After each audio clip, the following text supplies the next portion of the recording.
Diggs has largely become just a guy. 4 catches for 26 last week, 5 for 29 against the Chargers, 4 for 48 against the Cowboys. All wins, though. Yep. Here's Brady and McDermott on how to use Stefon Diggs. Take a listen. There's plays where we go into the week and we purposely have him out of the game. There's never a third down that we have him out of the game. There's just the reality of there's certain times in the game that receiver's going to need a blow. So there's a combination of sometimes of him naturally, he runs a further route and has to come out for a play or two. And there's sometimes where he's just naturally tagged. He's a factor. He's a big factor for us. He brings so much energy and vibe to our team, to our offense. Let's just start there, and then collectively to our team. So he's a valued member of our team, in particular our offense, and we're going to need him down the stretch here. Okay, that's how you talk about like the 12th guy on a basketball team, not a star wide receiver. Bills this season, first 10 games, they were 5-5, but Stefon was averaging 87 yards a game. Last 6 games, 5-1. He's down to 38 yards a game. He's also on the field way less. That bottom number is the most interesting. He's on the field 72% of the time versus 87. That's the most interesting. All right, so Bruce, can the Bills win without a monster performance from Stefon? Yeah, I mean that graphic says it all. These 5 of these last 6 games they've won, 5 of their last 6. He hasn't had 50 yards in any of those games. The one game he did have 70 some odd yards, they lost. In fact, this is interesting. Outside of the Miami game where they won 48-20, every other game where Diggs has scored a touchdown, they've lost. Weird. So I'm not saying I agree with what McDermott said. Like, he's valuable, even if he's not getting the targets and stuff, because the defense does have to pay attention to him because you know what type of threat he is. And if they loosen up on him and say he's not the same or they're not going to him, that's when you can strike. So I think the formula for Buffalo to win, Coach, is run game, obviously, or run often and effectively. Obviously, you got to play good defense. You need some timely plays by Josh Allen and clean, relatively, because clean for him is like just one turnover. Just one turnover. But clean, I think that's the formula. With or, Diggs, we'll see how he fits in, but that's the formula. Yeah, and what you want to do with a guy like Diggs, and I'm sure what's happened and what they not realized, but it happens consistently, is he's getting double teamed, and they're trying to take him out of the game. And if you force the ball into that receiver and you make bad decisions and throw into double coverage and create turnovers, that changes the game. And you don't want to. That's the danger with trying to force it to one guy.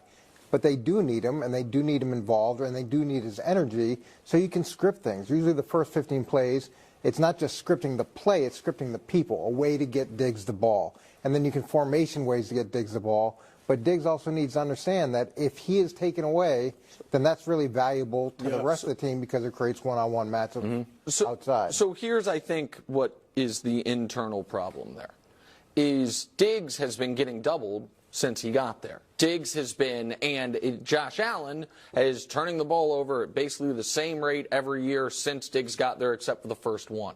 And Diggs used to be the most targeted receiver in football, not that. One of the most productive receivers in football, not that. And it's not like, and now Josh is not turning the ball over. Nope, still doing it. And so there is a level of, I've been getting this coverage, I've been getting these looks. I used to get the ball more than I do now. It is correct that they are winning. I don't think they are winning because they're not giving Diggs the ball. And that's why I think this. I think we got a coin flip chance this is Stefon Diggs' last game as a Bill. Because I think he had a coin flip chance of missing the playoffs. Like, this is what I find so interesting about this specific game. The Pittsburgh game is Saturday. And if I assume Jacksonville is going to beat Tennessee Sunday morning, we'll see if they do or not. But let's just, if Pittsburgh loses Saturday afternoon, Buffalo's in even with a loss. If Pittsburgh loses, I think Buffalo's chances of beating Miami go way up. I think if Buffalo is in the playoffs and you're just playing for seeding, I think their chances of beating the Dolphins and being the 2 seed go way up.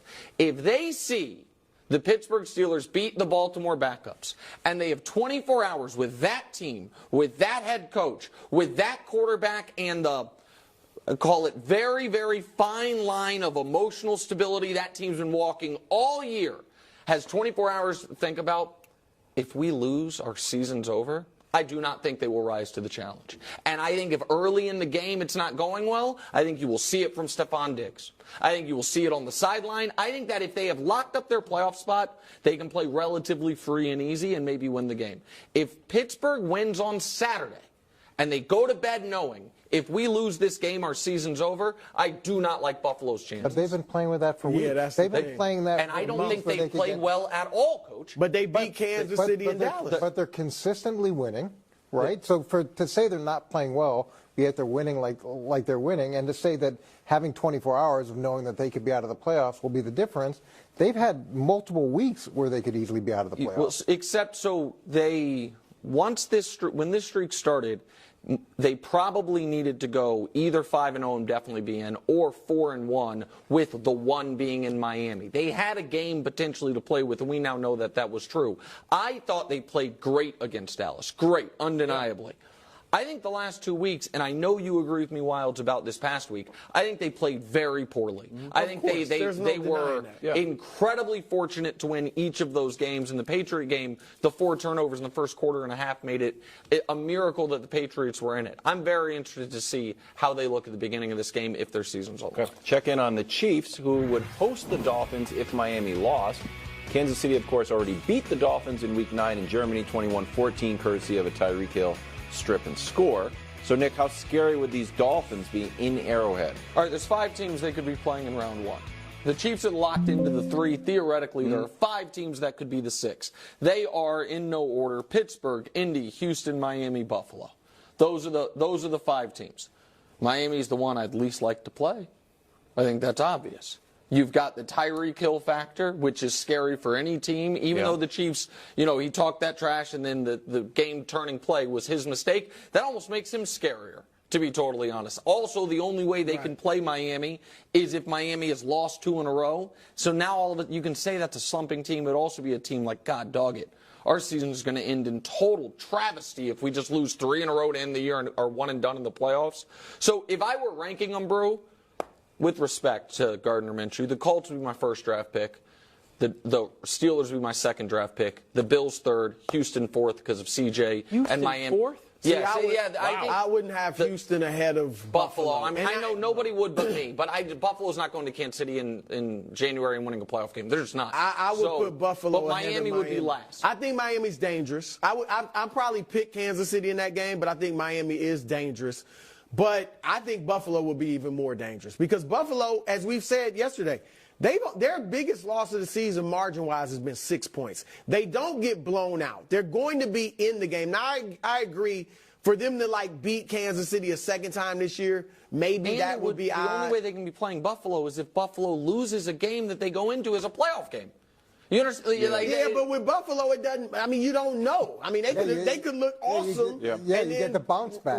Right. So, but to answer I do think Miami is clearly dangerous against Kansas City because they had a chance to beat them last time. And as you said, Tyreek, knowing he kind of cost them the game, he probably come out with a vengeance. And they're probably not going to be able to shut them out in the first half like they did in Germany. And then you have the mistake that they have that's probably not going to happen either.